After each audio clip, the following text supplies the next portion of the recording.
Ayun na nga guys, nandito tayo sa sa farm.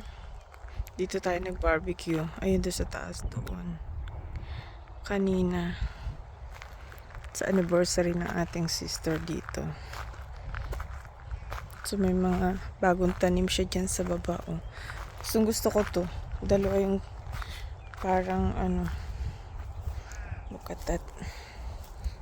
Ayan oh. Gusto ko yan siya.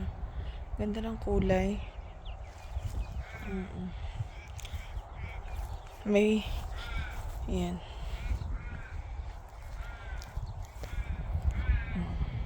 Tsaka yan. Meron din siyang bagong puno ng fig. Ayan. Maliit pa lang. Ayun yung ayun yung mga garden. So ikot tayo dito sa kabila.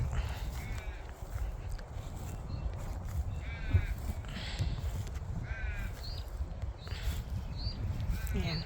Meron pa tong house ng ng mga alaga nila. Tinitingnan ko yung daan kasi baka makaapak ako ng So ikot tayo papunta doon. So may daan sa banda doon.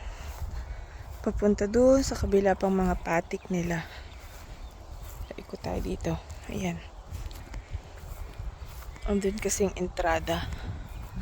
Doon. Naipasyal ko na kayo dati dito. Kung naalala nyo. Ayan. Yan. Andun ang entrada ng bahay. Oopsie. Ayan. So yan na nga tayo. There you go. Andito pa rin ang aking anak na maganda. Thank you for watching.